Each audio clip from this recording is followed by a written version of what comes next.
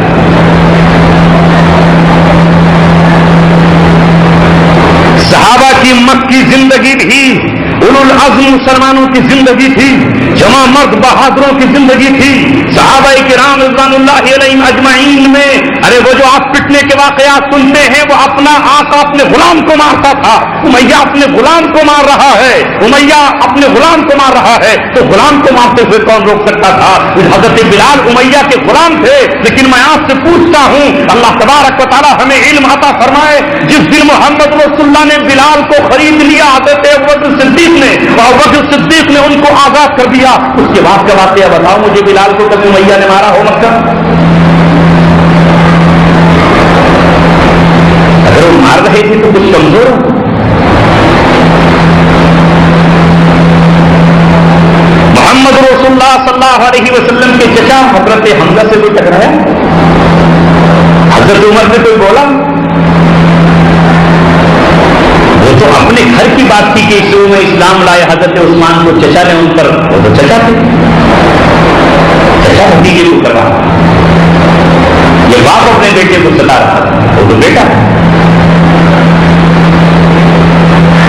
یہی وجہ ہے کہ نبی پاک صلی اللہ علیہ وسلم کے دیوانوں نے مکہ میں بھی شام کی زندگی گزاری، اور جب یہ طاقت بن گئی تو انہوں نے یہ فیصلہ کیا کہ کمپرومائز کر دو۔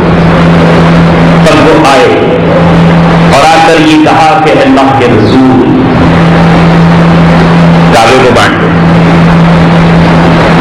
آدھا تمہارا آدھا ہمارا، یا تو زمین بانٹ لو یا زمان بانٹ لو، وقت بانٹ لو، زمانہ بانٹ لو، 6 مہینے تمہارا 6 مہینے ہمارا، یا جگہ بانٹ لو، آدھی تمہاری آدھی ہماری، کمپرومائز کا کوئی راستہ اختیار کر لو۔ اس وقت وہ 3 آفریں دی کہ آپ ہمارے قومی لیڈر بن جاؤ، آپ نے ٹکرا دیا، آپ مال و خزانہ حاصل کرنا چاہتے ہو لے لو، آپ نے منع کر دیا، آپ کوئی عورت چاہتے ہو آپ نے انکار کر دیا۔ اب یہاں کمپرومائز کی یہ صورت لے کر آئے کہ آپ اپنے دین پر قائم رہیں، لیکن صبح آپ اپنی نماز پڑھ لیں، شام کو تو ہمیں اپنا کچھ کرنے دیں، جتنا تمہارا ہے اتنا ہی ہمارا ہے۔ اس وقت اللہ تبارک و تعالیٰ نے محمد رسول اللہ صلی اللہ علیہ وسلم پر وہ آیت اتاری جو ہر نبی پر اترا کرتی ہے۔ اس ملک کے رہنے والے کافروں کو نبی کی طرف سے یہ کہہ دیا جاتا ہے کہ ہم تم سے بری ہیں، ہمارا تمہارا کوئی لینا دینا نہیں ہے۔ وہی آیت اتری جو آپ میں سے ہر ایک کو یاد ہے، قل یا ایھا الکافرون لا اعبد ما تعبدون، اے کافروں سن لو، لا اعبد ما تعبدون، میں نہیں عبادت کرتا ہوں اس کی جس کی تم عبادت کرتے ہو، ولا انتم عابدون ما اعبد، تم اس کی عبادت نہیں کرنے والے ہو جس کی میں عبادت کر رہا ہوں، ولا انا عابد ما عبدتم، اور میں ہرگز کسی حال میں عبادت نہیں کر سکتا، نہیں کروں گا، نہ آج نہ کل نہ پرسوں جس کی تم نے عبادت کی ہے۔ لکم دینکم ولی دین، تمہارے لیے تمہارا بدلہ ہے، میرے لیے میرا بدلہ ہے۔ سن لو تمہارا میرا کوئی کمپرومائز نہیں ہوگا. اس اعلان برات کے بعد نبی کو حکم ہو جاتا ہے کہ اب اس قوم سے نکل جائیے, اب ہجرت کر کے چلے جائیے. لہذا وہ نبی اس قوم کو اس کا ملک اس کے منہ پہ مار کر چلا جاتا ہے اور اسے چھوڑ کر چلا جاتا ہے. اللہ تبارک و تعالیٰ نبی کو حکم دیتا ہے کہ دوسرے علاقے پر نکل جاؤ اور وہاں جا کر کے اپنی قوت اور طاقت کرنا اور اس شان کے ساتھ آنا, اس شان کے ساتھ آنا. ہجرت فتح کا پیش خیمہ ہوتی ہے.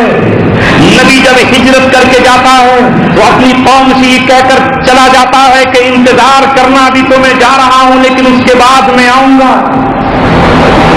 اللہ تبارک و تعالیٰ نے قرآن میں فرما دیا ان الذی فرض علیک القرآن, وہ ذات جس نے آپ پر قرآن اتارا ہے, وہ ذات لرادتک الی معاد, وہ اللہ تبارک و تعالیٰ آپ کو اس جگہ دوبارہ لوٹا کے رکھے گا.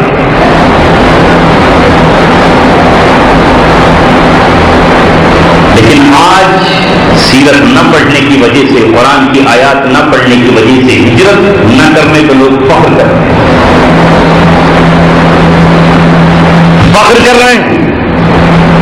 لوگ کہتے ہیں صاحب فلاں صاحب نے تو صاف اعلان کر دیا تھا اتنی سن میں کہ میں کسی حال میں بھی ہجرت کر کے نہیں جاؤں گا, میں ہجرت نہیں کروں گا, ہجرت کرنے کو میں حرام سمجھتا ہوں, میں تو کفر کے بیچ رہوں گا, میں مشرکین کے بیچ رہوں گا, میں بت پرستوں کے بیچ رہوں گا, میں ہجرت کر کے نہیں جا سکتا. کسی نے بہانہ بنایا کہ میں اس مسجد کو چھوڑ کر نہیں جا سکتا. تو کس کا ماننے والا ہے؟ تیرا نبی محمد رسول اللہ صلی اللہ علیہ وسلم تو تمام مسجدوں کی ماں ام المساجد خانہ کعبہ کو چھوڑ کر جا رہا ہے اور ان کے ساتھ ابو بکر صدیق جا رہا ہے. اور جب محمد رسول اللہ چلے ہیں تو حضرت عمر ہجرت کر رہے ہیں, وہاں ام سلمہ ہجرت کر رہی ہیں, وہاں حضرت عثمان ہجرت کر رہے ہیں, وہاں صحابہ نے ہجرت پر اپنے گھوڑے شروع کر دیے. وہاں حضرت صہیب رومی نے یہ کہا, جب ان کو ہجرت سے روکا گیا تو صہیب رومی نے یہ کہا کہ اگر تم مجھے طاقت کے زور پہ روکنا چاہو گے تو یاد رکھنا ترکش میرے کاندھے پہ لٹکا ہوا ہے, جب تک ترکش میں ایک بھی تیر رہے گا تمہاری آنکھوں میں اتارتا رہوں گا, تمہاری آنکھوں میں اتار کر جب تک چین سے نہیں بیٹھوں گا.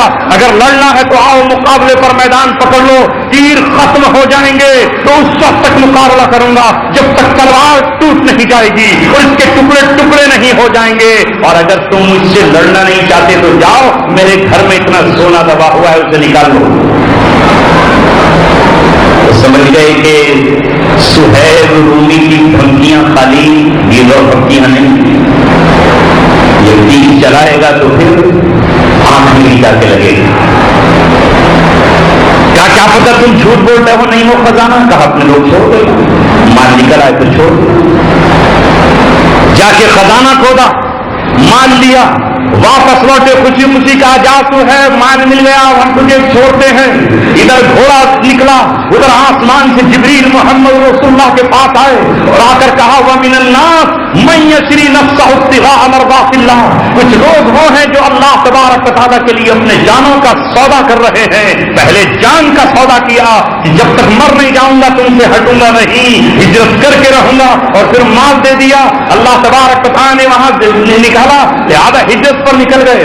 ابو سلمہ اپنی بیٹی کو, اپنی بیوی کو چھوڑ کر نکل گئے, اپنے بیٹے ام سلمہ کو, حضرت سلمہ کو چھوڑ کر کے نکل گئے. مگر یہ کون سا دین ہے جو آج تک فخر کر رہا ہے کہ فلانے دھماکے حضرت نے تو یہ کہا کہ میں مشرکین کے بیچ رہوں گا, میں اس مسجد کو چھوڑ کر نہیں جا سکتا ہوں. ہمارا نبی خانہ کعبہ کو چھوڑ کر گیا اور جس وقت چھوڑ کر جا رہے تھے اس وقت عثمان شیبی سے کہا تھا آج تو خانہ کعبہ کی چابیاں مجھے نہیں دیتا مت دے, لیکن یاد کر لے, نوٹ کر لے اپنی ڈائری میں, جس دن میں آؤں گا تو اس دن تجھ سے خانہ کعبہ کی چابیاں لے کر رہوں گا.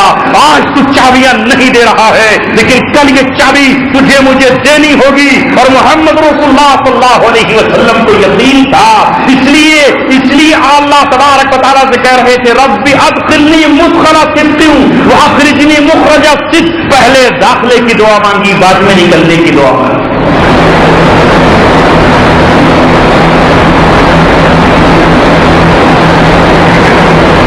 اب ہیں کہاں ہندوستانی مسلمان؟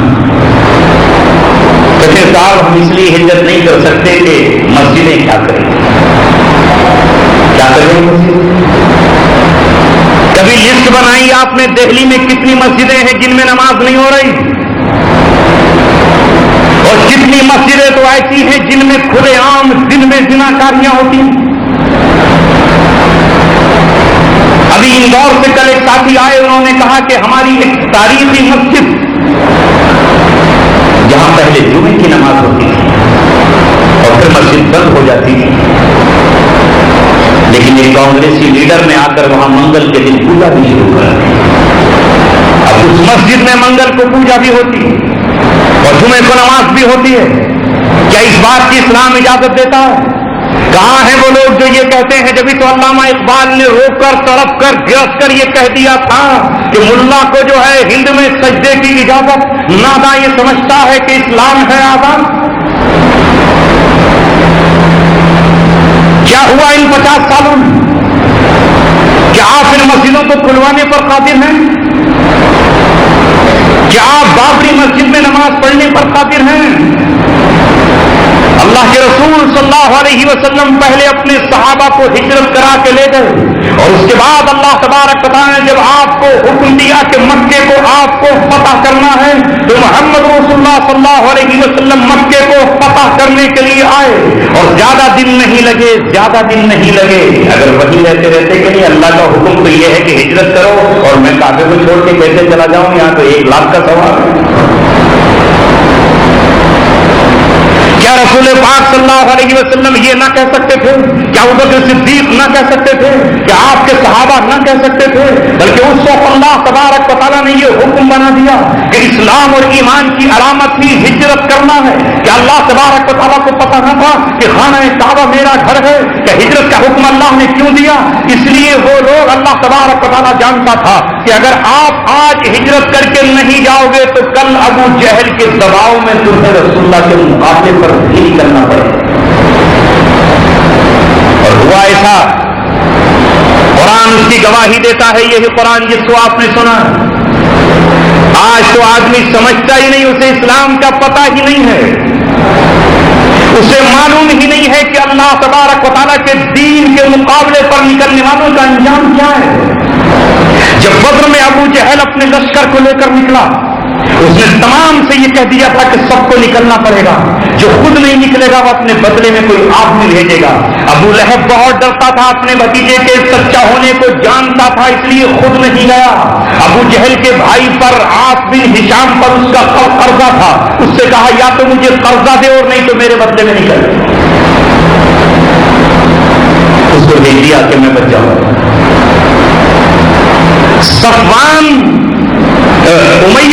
امیہ بن خلف نہیں نکلنا چاہتا تھا، کیونکہ ایک دن حضرت سعد بن معاذ رضی اللہ تعالیٰ اس حال میں عمرہ کرنے کے لیے آئے کہ آپ صلی اللہ علیہ وسلم وہاں پر ہجرت کر کے جا چکے تھے۔ ان کو پناہ دے دی سعد بن معاذ کو امیہ بن خلف نے، اور وہ دوپہر میں امیہ بن خلف ان کو لے کر آیا کہ وہ خانہ کعبہ کا طواف کرے، عمرہ کرے، جب بھیڑ نہیں تھی۔ تو ابو جہل نے آ کر کے یہ کہا، او امیہ، تو نے ہمارے دشمنوں کو پناہ دے دی ہے، اگر اور یہ ہماری نظروں کے سامنے کعبے کا طواف کر رہا ہے، اگر تو نے اس کو پناہ نہ دی ہوتی امیہ تو میں اس کو بتا دیتا کہ ہمارے دشمنوں کو پناہ دینے کا انجام کیا ہے، میں اسے بتا دیتا، اپنی تلوار سے اس کے ٹکڑے کر کے بتاتا کہ ہمارے دشمنوں کو پناہ دینے والا اور خانہ کعبہ کا آ کر کے طواف کر رہا ہے۔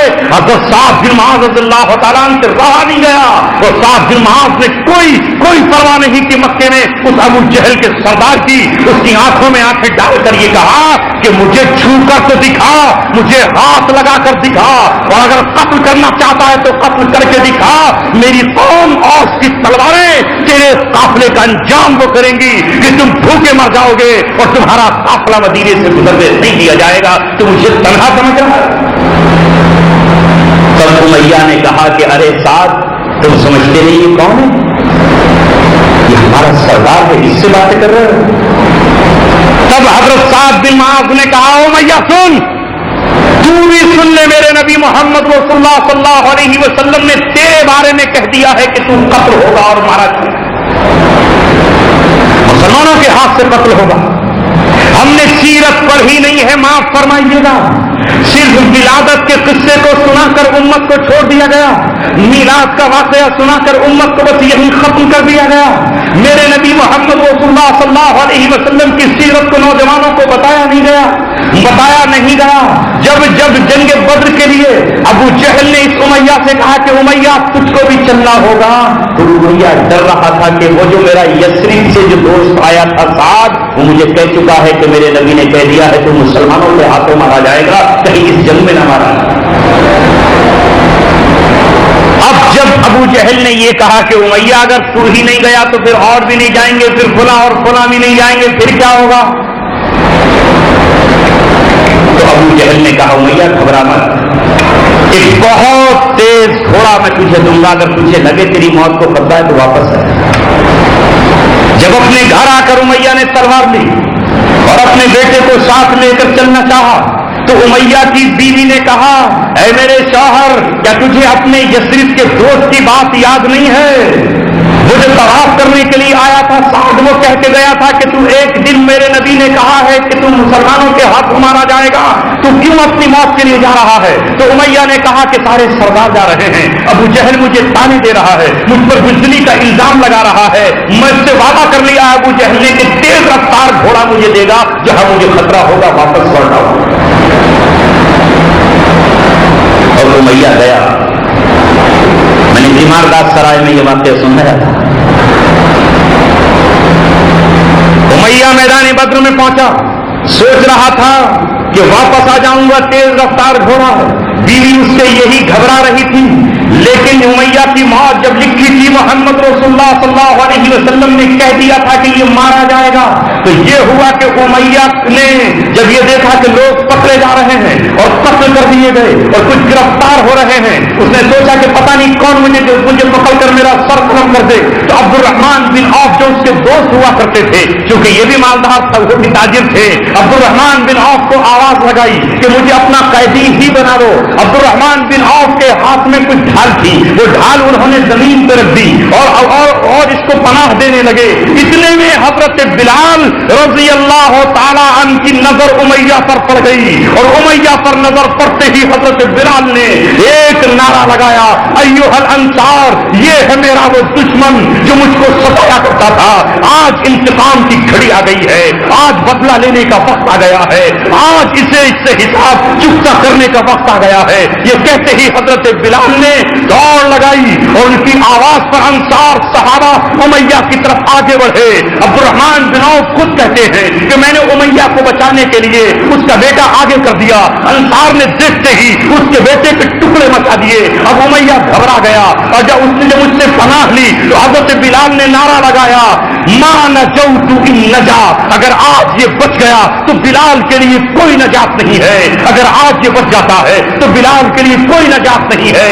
حضرت بلال آگے بڑھے تو عبد الرحمن بن عوف نے کہا کہ میں نے امیہ سے کہا تو نیچے بیٹھ جا۔ حضرت عبد الرحمن بن عوف امیہ کے اوپر لیٹ گئے، مگر حضرت بلال نے پھر نعرہ لگایا، انصار کو آواز دی اور کہا، ما نجوت ان نجا، اگر آج امیہ بچ گیا تو میرا انتقام کون لے گا؟ یہ قیدی بن کے پھر دندر آئے گا۔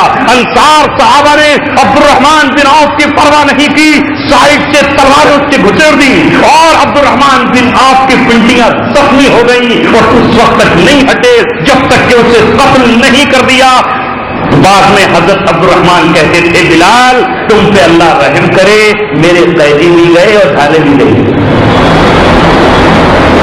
ورنہ دونوں قیدی بن جاتے تو اچھا خاصا فدیہ ملتا، اچھا خاصا فدیہ مل جاتا۔ کیوں؟ ذرا یوں سنانے والوں سے یہ پوچھو کہ تو زیادہ بڑا عالم ہے یا حضرت بلال؟ حضرت بلال بھی تو معاف کر سکتے تھے، انتقام کیوں لیا؟ ارے تیرا مقام زیادہ ہے یا حضرت بلال کا مقام زیادہ ہے؟ تو بڑا عالم ہے یا حضرت بلال زیادہ بڑے ہیں؟ جن کا نام رکھنے پر اپنے بچوں کا فخر کر رہے ہیں، جو مسجد نبوی کا مؤذن ہے، جو خانہ کعبہ پہ کھڑے ہو کر چھت پہ اذان دیتا ہے، جن کی روایات بیان کرتے ہو کہ حضرت بلال کا مقام وہ ہے کہ محمد رسول اللہ نے ان کی جوتیوں کی چاپ اور ان کی آواز بھی جنت میں اپنے ہمراہ اپنے ساتھ جاتے ہوئے سنی ہے، وہ بلال اپنا انتقام لیتا ہے اور انتقام لے کر یہ کہتا ہے کہ اگر آج یہ بچ گیا تو پھر میری زندگی کیا ہے، میرے لیے پھر زندگی ہی کیا ہے۔ اور انصار صحابہ نے اس کا کام تمام کیا ہے، وہ مارا گیا ہے، امیہ مارا گیا، اس کا بیٹا بھی مارا گیا، وہاں اس کو قیدی نہیں بنایا گیا، اس کو فدیہ نہیں لیا گیا۔ لہذا اسلام وہ ہے جو صحابہ نے پیش کیا ہے، اسلام انتقام کی اجازت دیتا ہے۔ لہذا اگر آج مسلمانوں کی کوئی جماعت اور کوئی گروہ جو یہ کہتی ہے کہ ہم دنیا بھر میں مظلوم مسلمانوں کا انتقام لیں گے اور یہ کہتے ہیں واللہ لنأسرن، ہم انتقام لے کر رہیں گے، ہم انتقام اور بدلہ لیں گے، تو وہ اسلام کے عین مطابق ہیں، وہ اسلام کے دشمن کا۔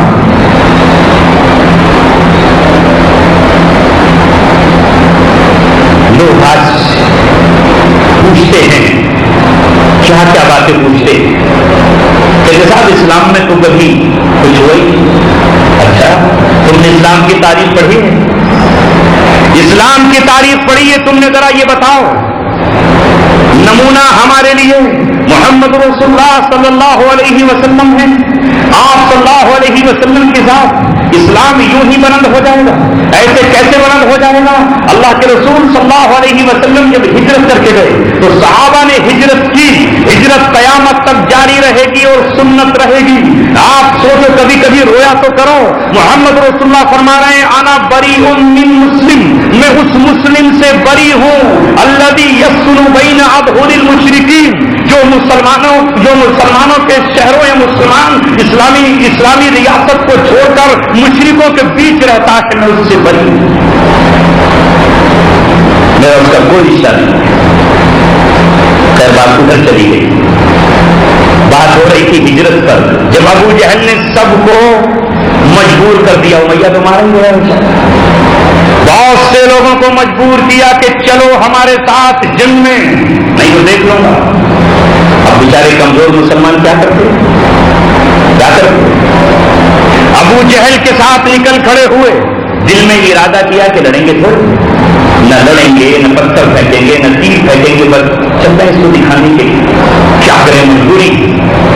جب میدان بدر میں پہنچے تو انصار صحابہ تو نہیں جانتے تھے یہ کون۔ جب دشمنوں کے ساتھ تھے تو دشمنوں کے ساتھ ہوتے ہوئے صحابہ نے جب ادھر تیر چلائے اور جب ان کی زد میں آئے تو یہ مسلمان مارے گئے، یعنی ان کی بھی موت واقع ہوئی۔ اب بعض مسلمانوں نے یہ کہا کہ یہ تو مسلمان، یہ تو صاحب ایمان تھے۔ اس وقت اللہ تبارک و تعالیٰ نے قرآن کریم کی آیت نازل فرمائی ہے، اسے لکھ لو، اسے نوٹ کر لو، اس کا ترجمہ پڑھ لو، مفسرین کو سن لو۔